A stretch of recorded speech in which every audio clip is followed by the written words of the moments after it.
Va ora in onda Umanitaria Padana Onlus. Buongiorno, buongiorno. Noi Radio Libertà la portiamo nel cuore, perché nel cuore abbiamo il sogno di una libertà che continua, una libertà che però ci dobbiamo conquistare giorno per giorno. Umanitaria Padana è un'associazione di volontariato che si occupa di aiutare i popoli a casa loro, portando quello che riusciamo a fare, ma per mantenere la loro indipendenza e la loro libertà. Allora noi ci occupiamo in questa trasmissione dei cristiani, molto spesso, dei diritti e di quello che succede dietro alle quinte della grande informazione. Oggi parleremo di un tema molto importante con una persona estremamente informata, un amico e uno che sta dedicando la vita alle popolazioni sotto martirio. Io vorrei incominciare con un titolo del Foglio di oggi.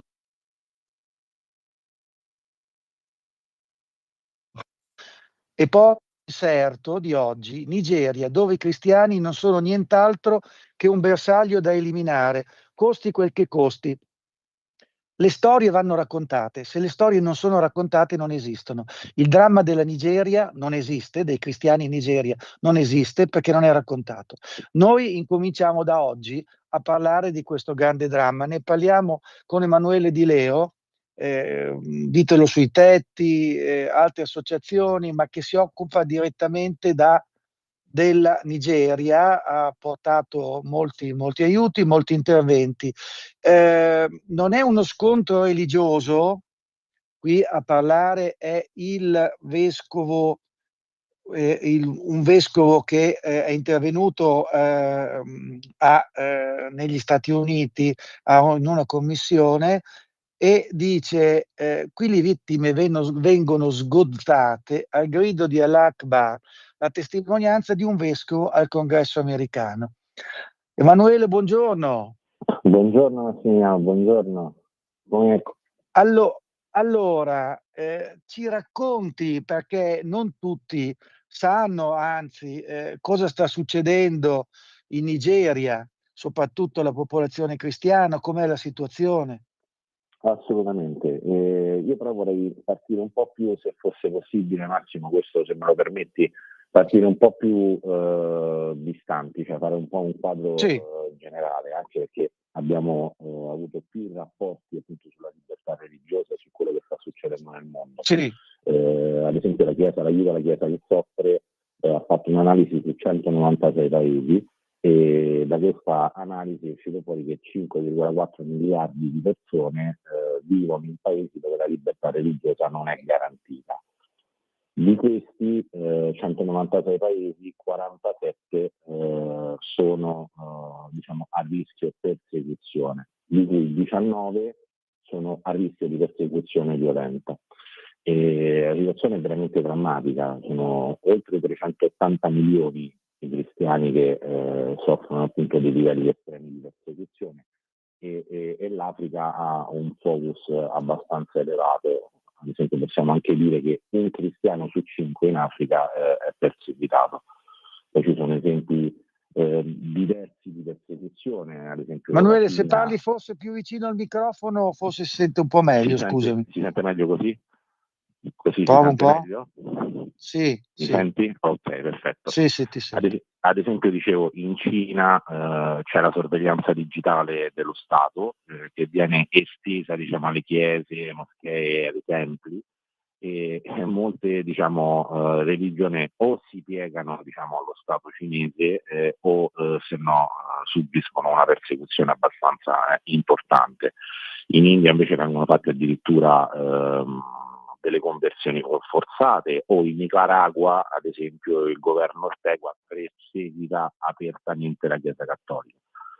Sì, in Pakistan noi abbiamo un aiuto soprattutto con delle ragazze cristiane che vengono mantenute agli studi e con degli ottimi risultati. Una di queste è stata addirittura assunta dalla NASA perché è un piccolo genio e sono delle ragazze che avrebbero conosciuto tristi destini. Scusami, ti interrompo. Prego. No, nulla. È quello che appunto, quello che avete vissuto voi, anche noi, diciamo, giornalmente abbiamo molti casi di ragazzi in Nigeria che cerchiamo di poter aiutare, ragazzi e ragazze. Infatti la Nigeria rientra, diciamo, nel cerchio rosso di questa mappa dell'orrore. E infatti possiamo dire che nel 2004 ci sono stati 4.118 cristiani uccisi in Nigeria, 3.300 sono stati rapiti e più di 9.300 chiese e edifici cristiani sono stati o attaccati o distrutti. Questo nel 2024. Nel 2025 la Nigeria nel rapporto World Watch List nel 2025 ha il più alto livello di violenza anticristiana al mondo. Possiamo dire che loro attribuiscono un punteggio, diciamo, ai vari paesi e il massimo è 16,7. La Nigeria ha preso 16,7 su 16,7.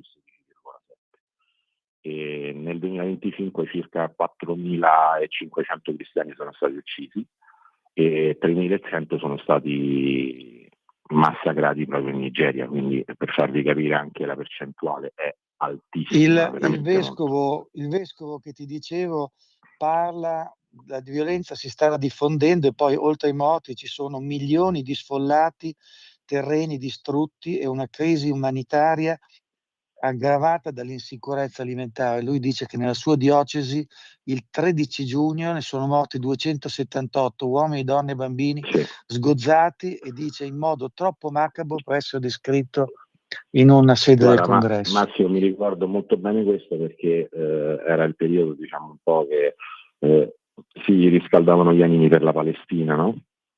Sì. E io ero al meeting di Rimini proprio in un panel dove abbiamo parlato sui cristiani perseguitati all'interno dello stand del network sui tetti. Osservavo proprio questo, cioè che mentre noi stiamo qui a parlare, poche settimane fa in un villaggio della Nigeria, che appunto era il villaggio di questo vescovo, persone sono state sgozzate ma bruciate vive, cioè più di quasi 300 persone bruciate vive, e questo è un po' il sistema. Quello io che vorrei un pochino approfittare appunto di questo spazio di cui sono onorato appunto di occupare questa mattina, è far capire che c'è proprio una pianificazione. Cioè, molti anni fa, diciamo 3 mandati fa di presidenza, la Nigeria aveva un presidente cattolico cristiano che era Jonathan, il quale era il primo presidente cristiano eletto da 50 anni. Questa elezione ha un po' sconvolto la Nigeria perché Jonathan ha un pochino cercato di sistemare questa differenza. La Nigeria è un paese che è principalmente suddiviso in 2 religioni: il nord è musulmano, principalmente musulmano, e il sud è cristiano, per cercare appunto di far vedere alla parte nord la differenza con la parte sud, per fargli prendere coscienza, perché come sappiamo bene, diciamo, i paesi islamici, specialmente quelli che hanno un fondamentalismo alla base, principalmente soffrono di problematiche, cultura inesistente, educazione inesistente, e proprio per far rendere conto alla sua popolazione che c'è un modello che può essere quello cristiano adottato per poter diciamo aumentare la propria cultura, far capire che c'è un mondo al di fuori. Mise 3 anni, 4 anni di servizio civile obbligatorio per maschi e femmine, per far sì che i giovani, andando dal nord al sud e dal sud al nord, potessero un attimino rendersi conto delle differenze della situazione e essere spronati a costruire una Nigeria diversa. Questa operazione, principalmente nella politica di Jonathan, è stata molto attaccata, specialmente dal mondo appunto islamico estremista, e da lì nasce, diciamo, un po' l'idea di Boko Haram. Boko Haram, che di fatto oggi è un gruppo terrorista, agli esordi erano considerati un po', permettetemi in maniera così tranchant, gli scemi del villaggio. Insomma, erano dei ragazzotti che nel villaggio cercavano di fare un po' di bullismo per accaparrarsi un po' di notorietà e poter fare il loro comodo. Nel tempo questo gruppo è cresciuto, ha iniziato ad avere finanziamenti per poter diciamo, instillare la paura nel mondo cristiano, specialmente più si avvicinavano alle elezioni presidenziali e più questi attacchi di Boko Haram aumentavano, e quindi ricevevano delle piccole somme per poter fare esplodere chiese. Diciamo, io questa cosa l'ho vissuta molto sulla mia pelle, perché proprio in quel periodo io iniziai ad andare in Nigeria, quindi molte volte è capitato di ricevere chiamate dall'Italia di familiari preoccupati perché pensavano insomma che fossi finito in qualche attentato che era a pochi centinaia di chilometri da me. E Boko Haram piano piano cresce, si succedono i leader finché non arriva l'attuale leader, che ha sviluppato diciamo studi all'estero, e quindi ha un po' professionalizzato diciamo questo gruppo armato e lo ha iniziato ad allegare ad Al-Qaeda, e quindi i finanziamenti sono nettamente aumentati per un preciso progetto. Diciamo Boko Haram poi nel tempo si è trasformato in ISWAP, e quindi tanti altri gruppi insomma diciamo estremisti islamici che cercano un pochino di poter conquistare un po' tutta l'Africa in maniera molto strategica. Che succede? Che a un certo punto Boko Haram prova a dire lo Stato islamico in Nigeria, questa operazione non funziona e viene un po' diciamo, messa a bando anche dallo stesso governo di matrice musulmana, e che ricordiamoci che non l'attuale presidente ma il vecchio presidente diciamo, era un generale che fece anche dei colpi di Stato e con una visione insomma non tanto morbida del voler governare. E l'ex presidente Buhari appunto di origine Fulani, non so se adesso è una coincidenza o no, però dico quello che è da persona che vive i territori, che conosce quei territori e che ha persone e opere in quei territori. Scusami, i Fulani sono, perché il vescovo li cita proprio, le milizie Fulani. Sì, i Fulani sono un'etnia che non è un'etnia africana, viene dall'Oriente, è un po' come possiamo dire i Rom dell'Oriente e dell'Africa, che piano piano hanno iniziato ad entrare in Africa negli anni, addirittura possiamo dire che il popolo Fulani ha anche avuto degli regni importantissimi in Africa, in Marocco, in Egitto. Piano piano però diciamo si sono spostati verso il centro e si sono insediati diciamo principalmente in Nigeria. Quello che era prima Boko Haram adesso viene diciamo dirottato sui pastori Fulani, in poche parole. Le ricchezze della Nigeria, del sottosuolo, quindi oro, diamanti, ferro, sono principalmente nel sud, che è cristiano. Quindi c'è una volontà molto importante di voler diciamo, conquistare quei territori del sud, proprio perché sono ricchi di materie prime e sono la vera ricchezza della Nigeria, che ricordo comunque per PIL è il primo paese d'Africa, la prima nazione d'Africa, superato anche il Sudafrica, quindi è un paese molto importante in Africa e anche a livello geopolitico è veramente fondamentale. E i pastori fulani sono stati la scusante perfetta, proprio con la scusa dei cambiamenti climatici, di varie problematiche che al nord ci stavano, utilizzano queste etnia per invadere diciamo, i territori del sud cristiani e fanno proprio un'operazione tipo stile Attila. Ogni villaggio incontrato cristiano viene completamente raso al suolo, le persone vengono uccise e loro continuano la loro avanzata. Questa strategia inizialmente era vista un po' come si vabbè, proviamo a gestirla, proviamo a vederla, invece adesso c'è proprio un vero e proprio piano di questa etnia dei pastori fulani di fulanizzare la Nigeria, e questa cosa è una vera e propria emergenza, proprio perché sono persone principalmente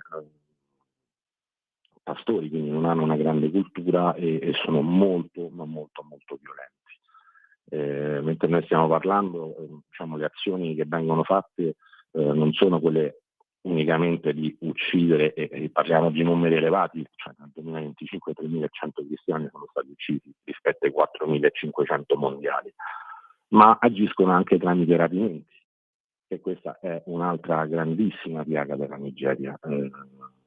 Queste ultime settimane possiamo ricordare che ci sono stati un rapimento di 30 fedeli sempre nel Middle West della Nigeria, in una chiesa, poi sono stati liberati avendo percepito dei soldi per poter avere la loro liberazione. 25 ragazze sono state rapite nello stato di Kebbi, dove 2 sono riuscite a scappare, ma le altre 23 non si hanno più notizie. E proprio uno degli ultimi attacchi massicci è stata presso il St. Mary Catholic School, che è una scuola, diciamo un po' scuola e ostello, dove i ragazzi vivono, dove 300 bambini più i loro insegnanti sono stati rapiti. Anche qui 50 sono riusciti a scappare, ma i restanti sono rimasti, diciamo, tra i beneficiari dei loro rapitori. Se vi ricordate bene, ci fu un po' di anni fa lo scandalo delle ragazze rapite a Chibok, che partì con la campagna Bring Back Our Girls, e quella fu una campagna mediatica importante a livello mondiale, che già noi speravamo che non aprisse solamente, diciamo, uno spiraglio di luce su questi fenomeni, ma che rimanesse, diciamo, una luce permanente per poter portare avanti una lotta a questo.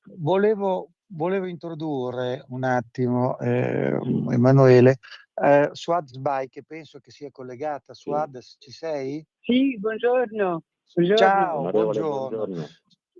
Allora, Suad Sbai, una voce importante anche nel togliere alcune melemace, da anni, da almeno 20 anni, si è accorta della violenza insita nei fratelli musulmani, cosa che sta venendo fuori adesso, tanto che sono stati messi. Una delle pagine del Foglio è una bella intervista dove dice: noi martiri invisibili, proteggere i cristiani è un dovere di tutti, anche di noi musulmani. I responsabili religiosi della società civile devono parlare dei cristiani perseguitati, il loro silenzio non è più possibile perché in gioco c'è la libertà di tutti. Intervista all'imam Chalgoumi, che è un imam francese che vive sotto scorta, ha una scorta paragonabile a quella di Netanyahu quando viene in Europa, perché è stato oggetto di minacce di morte, non dorme mai 2 notti nello stesso posto. Ecco, ci si sta accorgendo che il rischio del radicalismo è ben presente. Sempre il Foglio parlava di una candidata dei Verdi a Saint-Denis costretta al ritiro, candidata a sindaco, perché non avrebbe avuto il sostegno, era una candidata omosessuale, donna, che non avrebbe avuto il sostegno. Le squadre del Saint-Denis si sono rifiutate di partecipare a un incontro di calcio contro una squadra LGBT, e quindi si sta vedendo anche a sinistra come un islamismo, c'è un famoso Goffrey che dice: chi ha seminato il gauchismo islamista raccoglie tempesta. Cosa ci puoi dire, Suad? Tanto buongiorno e grazie dell'invito. Ho sentito tutta l'analisi, insomma, che mi ha preceduta, è un'analisi perfetta, molto curata, veramente faccio complimenti, perché quello che sta succedendo in Africa oggi, in Sudan, una situazione allucinante. È quello che succede anche da noi in Europa, li vediamo l'avanzata, sono 25 anni che la urlo, insomma, per attirare l'attenzione. Devo dire, pochi hanno sentito, insomma, questa avanzata, che alla fine è dalla Fratellanza. Fratellanza pagano tanti soldi, tanti, finanziano l'estremismo radicale e continuano a farlo, ma loro hanno tempi anche lunghi, loro sono pazienti, anche tra 50 anni cosa succederà in Europa. E la mia paura tra 50 anni quello che succederà in Europa, ma anche in paesi arabi, anche perché in paesi arabi sono molto spaventati da questa avanzata, è quella della fratellanza che porta il suo pensiero, che non è religioso, ma è politico, è sociale ed è economico. E sono forti in questo, hanno comprato tutti e notiamo ultimamente, soprattutto gli ultimi 2 anni, c'è una radicalizzazione della popolazione anche immigrata molto forte, molto aumentata in maniera inaspettata, fino a altri tempi insomma erano più lenti, adesso comprano tutti, il problema è che comprano tutti, comprano politici, comprano uomini d'affari, finché si tratta solo di rapporti economici va bene, ma questi non hanno quel progetto, hanno un progetto di occupazione territoriale, ma territoriale vuol dire occupazione di tutti e anche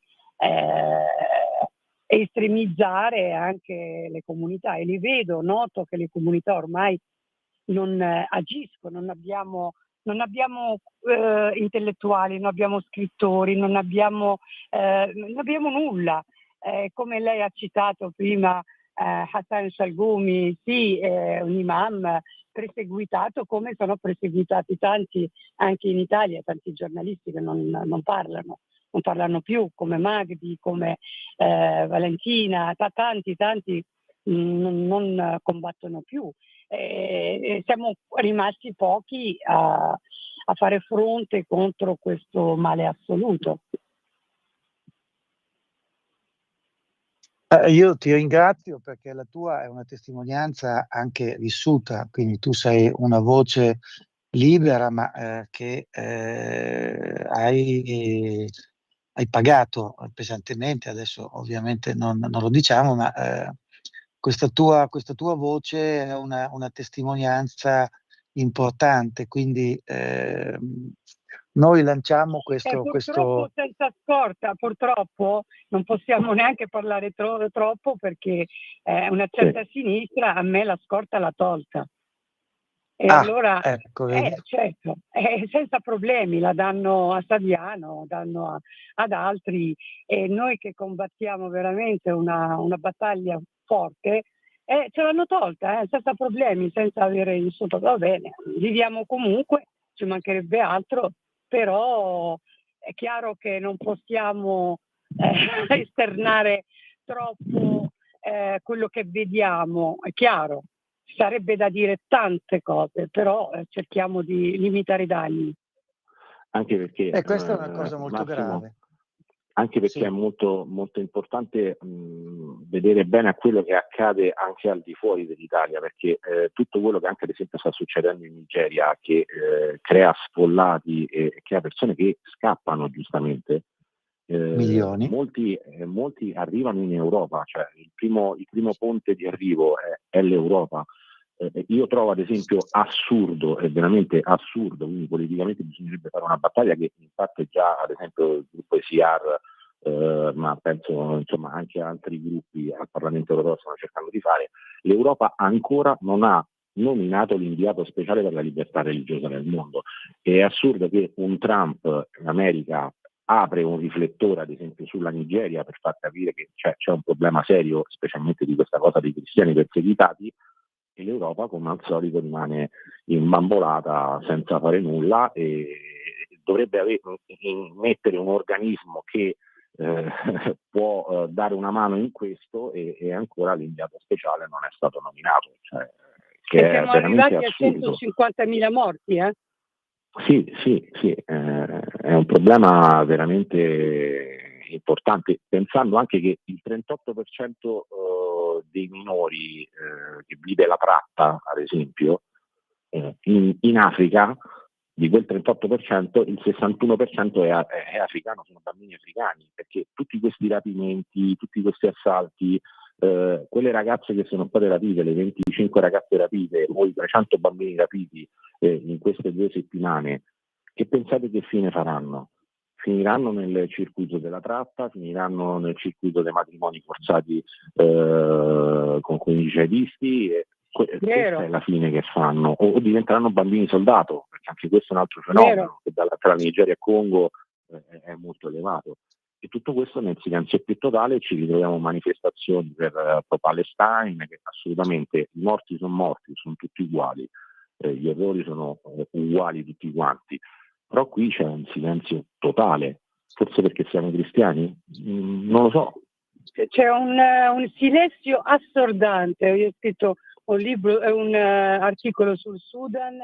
È allucinante quello che sta succedendo in Africa, in Sudan, Nigeria, si parla veramente di migliaia e migliaia di morti e nessuno alza un dito, nessuno. Gli unici che si stanno muovendo, da quello che ho visto, sono le Emirat Arabi, che cerca di limitare i danni, ma sono sotto attacco anche loro, perché Al-Qaeda mi sembra che ha fatto una bella minaccia a Emirat Arabi negli ultimi giorni, minacciandoli di un attacco storico che sarà sia in Arabia Saudita che perciò anche il mondo arabo, no? Prova a combattere con questo, diciamo, questi estremisti radicali, ma purtroppo il silenzio dell'Europa è assordante, perché ci sono le guerre di serie A e le guerre di serie B. Ecco. Anche perché l'Europa sarà la prima vittima. Il silenzio dobbiamo incominciare a squarciarlo, incominciare a chiedere, e penso che sia legittimo. Se noi pensiamo che si è intervenuti in Jugoslavia pesantemente anche militarmente, credo che si possa dire che anche, come ha detto Trump per l'altro, ma incominciare a mettere delle sanzioni, per esempio, cominciare a mettere degli embarghi, e poi penso che sia legittimo anche intervenire con la forza per poter difendere la guerra giusta. Penso che sia ancora un tabù da abbattere, cioè la guerra a difesa dell'indifeso e dell'innocente è una guerra giusta. Sì, ma Massimo, quello che io penso che bisognerebbe fare è anche in Italia bisogna cominciare a individuare questi personaggi che lavorano in tutta Europa, lavorano tanto. Bisogna cominciare a individuare quello prima che sia tardi, perché il problema è questo, cioè loro puntano molto sull'Occidente, puntano molto sull'Italia, diciamo, e l'Europa, però l'Europa non lo so, questo silenzio non lo capisco, sinceramente. Capisco gli accordi economici, ci sta pure, però facendo gli accordi economici sono una cosa e uno li fa, e per carità, però ci servono proprio accordi ben precisi, là dove c'è solo l'odore di questa radicalizzazione si manda via all'istante, perché sennò c'è il rischio che inquina tutta l'immigrazione che abbiamo nel nostro paese. Ne abbiamo mandato via uno adesso di Mamma e sembra che ci sia qualcuno che voglia difenderlo, uno che parla del 7 ottobre. C'è poco da difendere, l'estremismo terrorista non va difeso e chi lo difende è complice. Brava, bene. Allora, siamo arrivati alla fine di questa trasmissione, avrebbe meritato tempi maggiori. Io vi chiedo di poter ritornare prossimamente a parlarne. Ringrazio Suad Sbai, onorevole attivista, Emanuele Di Leo, ditelo sui tetti, e di tante altre associazioni. Un grazie di cuore, rimarrà questa conversazione, la diffonderemo, e Dio salvi i cristiani della Nigeria. Grazie. Grazie mille Massimo, grazie a tutti. Grazie. Avete ascoltato Umanitaria Padana